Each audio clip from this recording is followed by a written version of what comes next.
Hello and welcome to Lean In with Ciru. I am your host, Ciru Mwangi, a HR leader and a life coach. I'm passionate about helping women see themselves confidently, be seen boldly, and thrive in every aspect of their life. Today we have a very interesting conversation about blended families. And what is a blended family? What is a traditional family? What is family anyway? We are joined by an amazing guest who has been somebody I've walked a journey with. Her name is Jackie. Jackie, please introduce yourself. Thank you for having me. My name is Jackie Keya. Can I say more about me? Yeah, please, go on, yes.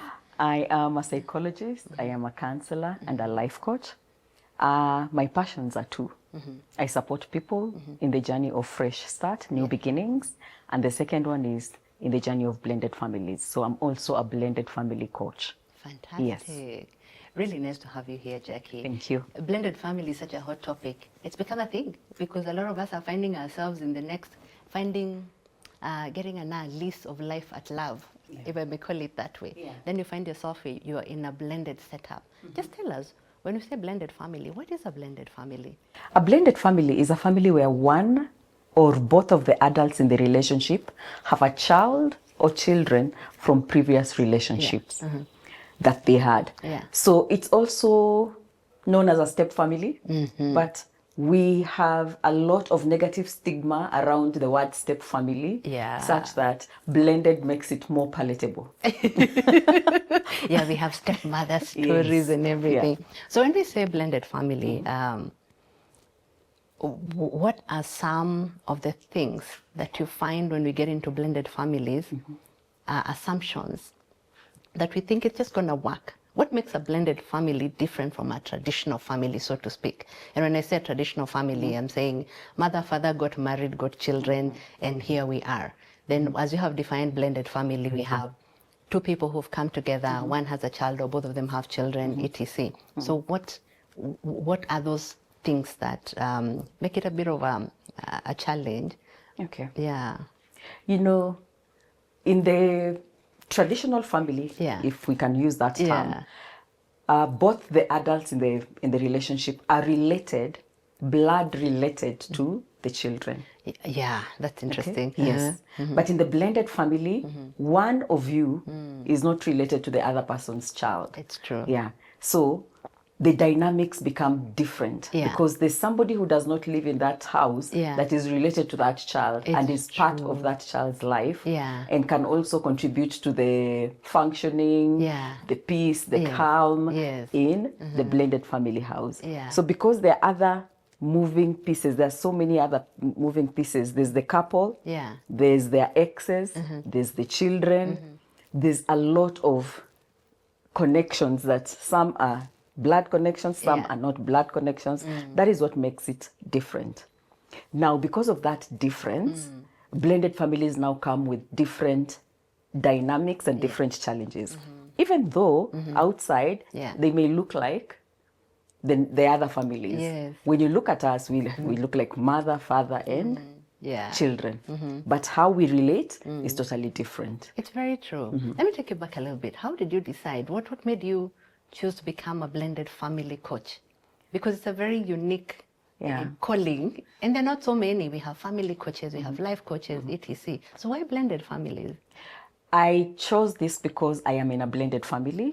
I have been in a blended family for over 20 years right now. Yeah. I got married to somebody who had 2 kids. So I stepped into my stepchildren's life 20 years ago. Right now they're big enough. Grown kids. Yes, they're grown. And it was a lonely, challenging journey. There was no support. So I had to navigate that path in the dark alone. Yeah. I started the Blended Family Network so that nobody else can walk the lonely journey alone. I can support other people. So out of the lived experience that I have, in combination with my skills as a psychologist, as a counselor, I combined those two to support people in blended families. That's really interesting. I recently found myself in blended family space. And I guess that's why this topic is very close to my heart, because there are some things when you find somebody, you fall in love, you get married. Sometimes you may not see the full picture. Yeah. And I remember one of the things that we were very keen to do is look for somebody who can show us, what do we look out for? How do we set ourselves up for success? And we came across you and we had enough sessions before we even walked down the aisle, which was very beneficial. I'm glad to hear that. Oh yeah, very beneficial, because I realized you walk into it, you can do it blindly, and statistics show that second marriages have a higher rate of divorce than first marriages. Yeah. The second marriage has a higher rate of divorce than the first marriage. I think the first marriage has a rate of maybe 50-60%. Success rate? Yes. Divorce rate? Divorce rate. Oh, the first marriage, maybe 50. They'll divorce 50% to 60. Yeah. And then the second, 65-70. The third, 75-80. What? The fourth, almost 90%. Why is that? And like our professional life, where the more you work, the more experience you have, the better you are at it. That's not the same case in marriage. That's very That now when you're doing it the fifth time, that is you have experience. No. The more you get married, the higher the probability. Why is that though? Because you see, also the dynamics are changing. Yeah. If at all you have a child and you're taking this, and then you have another child, so you have like how many people are you co-parenting with? It's true. It's true. Yeah. So you've added more people. You become 4. Yes. You become 6. Yes. Oh wow. And also the person that you're marrying, most likely at that point may also be co-parenting with somebody else. Yeah. So there's that aspect. And also there's the aspect of, because you did it once, you're not afraid to do it anymore. In fact, when you have arguments in the marriage, you can say, niliachana na mtu. Yeah. I left somebody. I can also do this. I know, it's true. And I've been by myself for a while. Yes. And I survived. You're so right about that. Yeah. So let's go back to the blended family space. So we get into it. What are those things that we need to look out for that make the rate of success very minimal? What are those things, the pitfalls? What would you tell somebody getting into it, already in it, wondering, oh my goodness, what is happening here? What are some of those things that we need to be on the lookout for? I think the first thing that is very important is for us to prepare for our step family life. Yeah. Let's not make the assumptions because we love each other. Our love is so strong. It's going to survive the challenges of blended family. A long lunch love is not enough. It's not enough. Yeah. So just because you love each other, that's not enough. Yeah. So you need to prepare for your blended family. And the preparation might even start before the blendedness. 100%. Okay? Yeah. Because remember, there's one of you or both of you who are a single parent. Yeah. So as a single parent, you need to start preparing your child for the blended family. So there's also a discussion that you may need to have as a single parent to discuss and plan for the blended family. Most of our kids in the African society wake up one day and find themselves stepchildren. That is so shocking. It's so bad. So huyo uncle sasa utamuita I know, by the way. Guy has graduated from uncle to... Auntie now is going to be called mom. So when you say prepare families, prepare children and stuff like that, how do we do that? How do you recommend somebody goes about that? So let's say you have teens and you have kids younger than 10 years. What does that look like?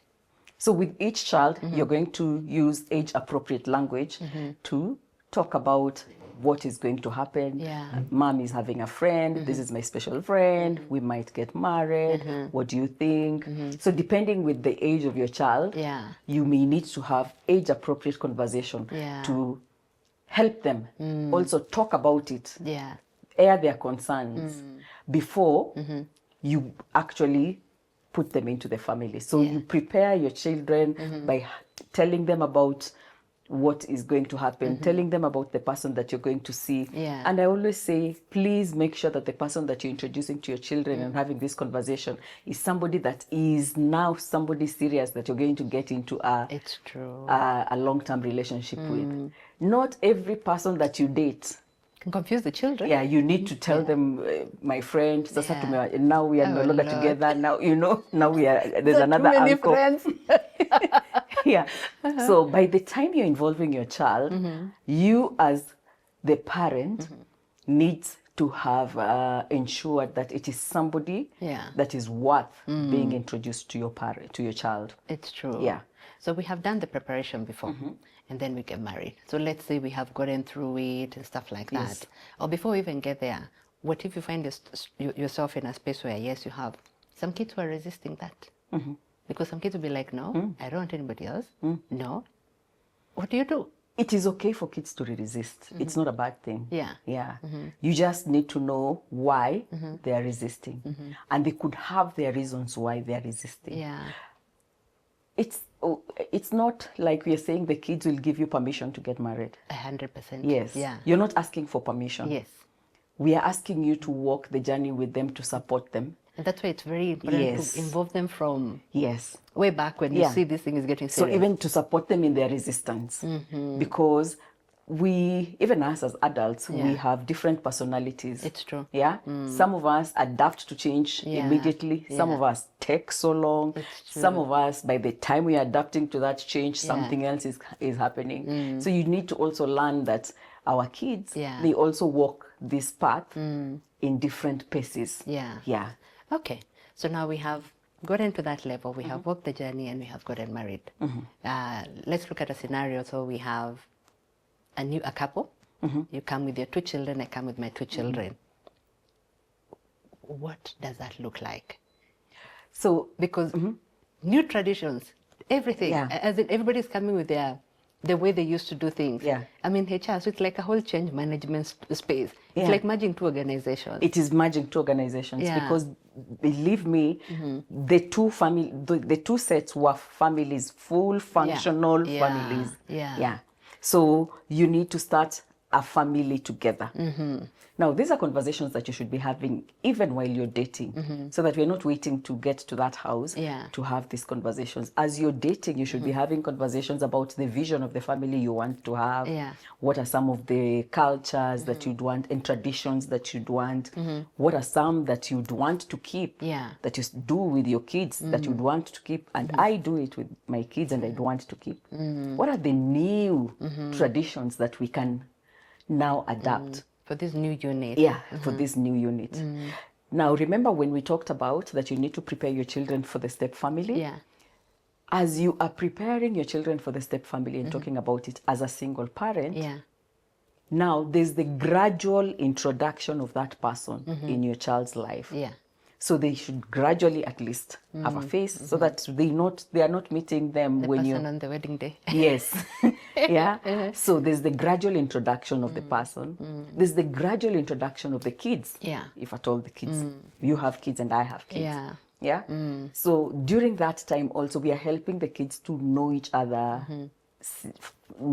just have a feel of what life together would look like, and then go back to our comfort homes, our individual homes. So by the time we are coming to start life together, there's a small journey that we've done. That's true. The gradual journey before we come to the house together. So we have people have moved in and we have established some of the rules. How do we parent other people's children? How do we, when you're parenting another person's child, it is being a step parent. So how do we do the step parenting? I think one of the things that you may need to do is to have a discussion around what are the expectations. What is your expectations about the role that I will play in your child's life? The role that the new partner, your partner will play in the... What are you expecting them to do? What are the roles? What do you want them? What part do you want them to play in your children's life? Okay. And also, what is my expectations? What do I think I can do and what I can't do? So with that discussion, you're able to come up to get a consensus. Of what roles I will play in your child's life. But so that you can custom make as a couple. You can custom make that. Now, one of the things that I will say that are now basics of parenting another person's child, of becoming a step parent, is to know that there are some rules that you may need to put in place for yourself. Okay? Like discipline, you should not be the disciplinarian. Say that again. So you should not be the disciplinarian of the other person's child. No. Okay. Because you do not have that authority. Yeah, that authority. Yeah, a step parent operates from borrowed authority. That's very interesting. Yeah, not from their own authority. So a step parent operates from borrowed authority. So if I cannot, as a step parent, discipline that child. So for example, somebody comes and messes up. I'm going to wait and come and tell the dad. And I'm sure this is a question that a lot of people in blended families are wondering, like, oh my goodness, so there's this 2-year-old or 3-year-old or 5-year-old who is being a little monster, and I say that lightly, as they are. They're just being a child. And I know it's very difficult because you'll even get into spaces of, you're not my mother, don't tell me that. So how do you make that work? Because yes, we are two different units coming to form a new unit. How do we make this unit work well and have order, not disorder? Okay. Okay, I'll look at the borrowed authority in two ways. So the step parent operates from borrowed authority. The reason why you are in this house, the reason why you are in these children's life is because of their bio parent. So their bio parent has more power, more authority over discipline than you. And also you do not have enough connection for you to discipline the children. 100%. Remember, I always say you need to connect before you correct. That's very good. Yeah. That is a very good point. So you don't have the connection. Connect before you correct. Discipline without connection is deemed as punishment. Oh, yeah. That makes a lot of sense. Yeah. So if somebody disciplines you and you don't have any relationship with them, you don't have any connection with them, it is punishment. And you don't take it well, even if they're doing the right. They mean well. They mean well. You don't take it well. Oh, wow. Okay. So the step parent's job initially and most of the time is to form that connection. Okay? And the authoritarian is going to be there, the bio parent. Okay. Now let's talk about what do I do when a child makes a mistake? Do I need to wait? Not really, you don't have to wait. As a couple, you need to sit down and talk about what are the basic standard rules of your house. Fantastic. And as a family. Okay? These basic standard rules of the house have to come with the consequence. If this rule is broken, this is going to be the consequence. Unfortunately, as Africans, we think the only consequence is beating up a child. We have moved from there to nowadays.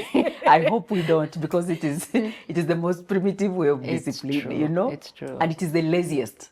I'll tell us more. It's so lazy. It doesn't take much, you know? It's just kiboko. Yes. So we need to know that discipline does not mean corporal punishment. Those are not the same. So come up with the consequence of what will happen if you break this rule. These are the basic standard expectations of every child in the house, so that you're not also being unfair. And the consequence could be you're grounded. You're going to take away things that your game or you whatever. You won't attend this that we said. Something will be held back of that you'll not get. And it's standard. What is applying to that child is applying to this child. Every child so of this house. It's a household thing. Yes. Jackie, what happens when you have these rules here? You're co-parenting. The other house, they don't have those rules. So it becomes very hard to enforce, because if you're co-parenting and you have half and half here, so it's half at home with the other bio parent, is everything goes. Half this aside, we are structured, we have what. So how do you handle that? The only control you have is what happens in your house. You have no control over what happens in the other house. If at all you are civil and are co-parenting well, and the other co-parent can actually have a conversation with you about the wellness of the child, and you can talk about it and say, I think we should do ABCD. I do this at home. Is it possible for you to do at home? If that is possible, then that will be great. But I don't know if we have many co-parents, many exes who do that. I know, So the only control you have is in your home. House. Now, that is why we are calling these rules the basic standard rules of this home. Yeah. The only challenge is going to be when the child comes back from the other parent.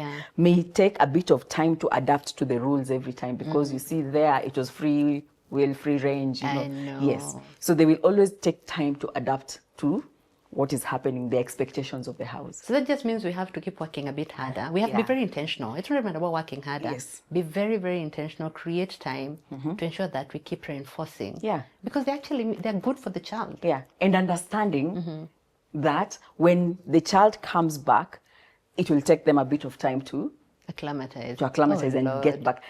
You need to also be understanding. So if it's weekend week, you have Monday, Tuesday to reacclimatize to the rules. Yeah, that it will always take a bit of time. So we need to understand that, and we need to also accept that we will always look like we are starting again with the rules when they come back.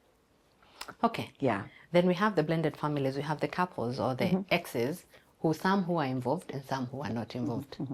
So they are the involved ones who might meddle or don't know the boundaries, because sometimes what I've seen is when people break up, when relationships end, it's not necessarily always mutual. There's that person maybe who did not want it to end. Yeah. So how do we ensure that we are protecting each other and protecting this unit? What kind of boundaries do we put in place? Because yet you want to co-parent. The most important thing would be to have a healthy co-parenting situation where children are involved with all their parents, with the bio parents. But then how do you make that work? I know it's very hard. And I know I've talked to a couple of people who are in blended families, and they talk about, where do you draw the boundaries? Because it's our home. It's our home as the new couple. And when I was a single parent, for example, my ex would come in and maybe hang out with the kids or whatever. So what happens in this new space? And maybe my new partner, the ex, if they are very lucky, they maybe also have such a similar relationship. How does that work? The co-parents need to have a boundary around co-parenting. Now, co-parenting is there to help a child have a relationship with both their bio parents, even though they are no longer together. So the purpose of co-parenting is the child's wellness. That's the thing. I always say, in co-parenting, the love ship sank. But we are trying to keep the parent ship afloat. Okay, that's a very good way of putting it, So the purpose of co-parenting is to keep the parent ship afloat, to keep the child afloat, so that it's not that the relationship sank and our child sinks. And you're gone, Yes. So we need to put boundaries that will make us achieve the child wellness. Co-parenting relationship is not about talking about the past, the heartaches, what somebody did, what they did not do. It's not about the past relationship. It's about the child. The child. Okay. Okay. So we need to have boundaries around that. Now, if somebody has those boundaries around co-parenting, then it will not interfere with their relationship that they are in. But if boundaries are blurred, the co-parenting relationship can actually also impact the marriage. Now, in case that is happening, in case you're feeling like your spouse, their co-parenting arrangement is interfering with your marriage, then you need to talk about it. So the question is, what is it that they are doing that is making you feel insecure, they're feeling unsafe? What is it that they are doing? Is it something that your spouse is doing with their ex that is making you feel a certain type of way? Then you address that and come with a boundary around it. Or is it that you are just an insecure person? Is it you? So, Linyeti, you need to ask yourself some tough questions. Is it something they are doing? Or is it me? Your own thing? Yeah, my insecurities. So you need to be very self-aware. Yes. To be able to ask yourself these very tough questions. And I think also what I'm getting is that you as a couple need to be friends. You need to have a very good foundation. That you are able to have these very tough conversations, because they're not easy. No, they're not and easy. I think the more we talk about this, the more I see why the statistic on second families, on second marriages is very high. Yeah. Because the dynamics. First, you have ex-in-laws, you have new in-laws. First, the new in-laws might not even like you because maybe they liked their first wife more. And now you're an outsider, you have to go to this function and nobody really wants to talk to you even. It's very complicated. And if at all you got married to a widow, we are still, we are in Africa, we don't talk ill of the dead. Oh, yes. So when we talk about that that spouse, the former spouse of our relative, it's all they are angels. Yes. You can't even meet the standard. Oh, yeah. We no longer even mention about the bad things that they did. Actually had somebody who got married to a widow, and they kept saying like they were competing with the person who is dead. Yes. Even the person they got married to, they kind of could never meet the standards of the late partner. It's like they were this, they used to do. Yes. Like, and we never talk ill of the dead. I know. So when we talk about them, we are talking about the good and the good and the good and the good, and you as the living human being cannot achieve it. Oh my goodness, this is such a deep conversation, Jackie, and I feel like what we're doing is just scratching the surface. There's so much we need to talk about around these blended families, around co-parenting, because we're raising future leaders. We're raising somebody's wife, somebody's husband, and it's our responsibility to ensure that we are raising them and setting them up for success. True. As we come to the end of this very short episode, what can you tell people who are in blended families, just like things to look out for? 3 things to look out for example, just in summary. And what are things that will set you up for success? And also, where can they find you? Okay. Do I have 3 things? I'm sure you have more than 3, my goodness. Okay. I think the 3 things that I would talk about, and I don't know if I'm going to give it an advice, but I want them to look at the 3 units, the 3 subsystems of the step family. That is important. There's the children subsystem. So put things in place that will support all the children in our step family, whether step or bio.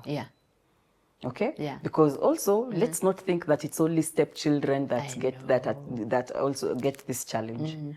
Also, our bio children are challenged, go through some challenges in our blended families.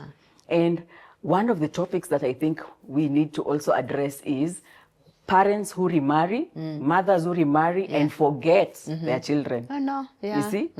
So at times our bio children also suffer. So this one subsystem is the children of the family. Put things in place to ensure that the children of the family are well taken care of. The next subsystem is the marriage. Okay? Put things in place to ensure that your marriage is successful. Remember, the needs of your marriage are the needs of any marriage. Whether it is a first-time marriage, second-time marriage. So also be deliberate and intentional about the marriage. The third thing now is be intentional about the family unit that you are building. So those are the 3 things that I would want people to have. But in conclusion, the one thing that I always say, please know that structure defines function. Hey, Jackie, you have these 2 things, 2 nuggets. Structure defines function. You cannot use a fork to eat soup. I love that. So our structure, as much as on the outside, the blended family looks like mom, dad, and kids, the structure within the blended family is different. Don't force it to function like the both bio-parent family. Our structure is different, so the functioning would be different. There's some things that you might allow in your family that the others won't. And that does not mean that your family is dysfunctional. It is the structure that has defined the functioning of that family.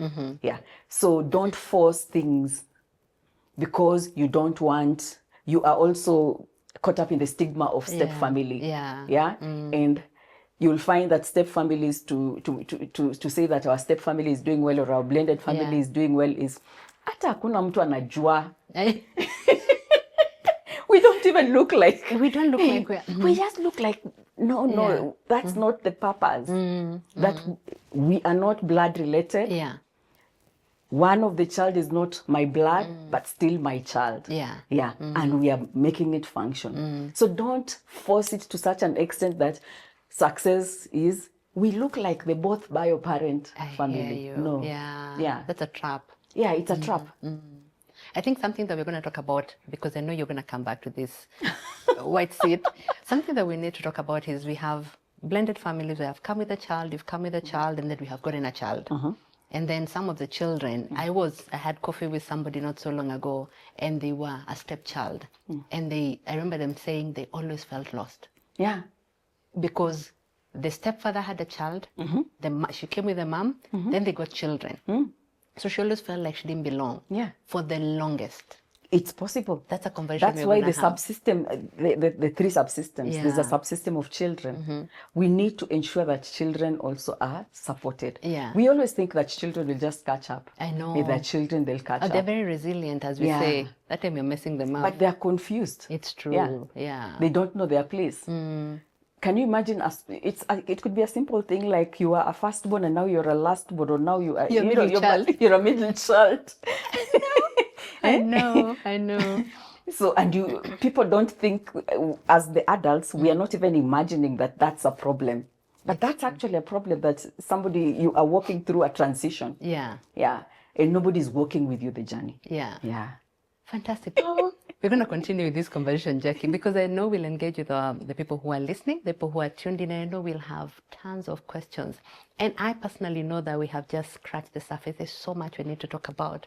So thank you so much for coming, Jackie. Karibu. If you have any parting shot, please give it to us and tell us where we can be able to get where anyone can be able to get in touch with you. Okay, my parting shot was the structure defines function. Structure defines function. That's really good. So don't force things. Yeah. I can give you my number. Yeah. To find me, you can call me on 0726 460 245. My office is at AdLife, though I work on appointments. So call me first, and then we can set up appointments or any conversation that you'd want us to have. Fantastic. Yeah. Thank you very much for tuning in to this episode. We'll see you on the next one. As always, please follow us on all our handles, and thank you for engaging with us.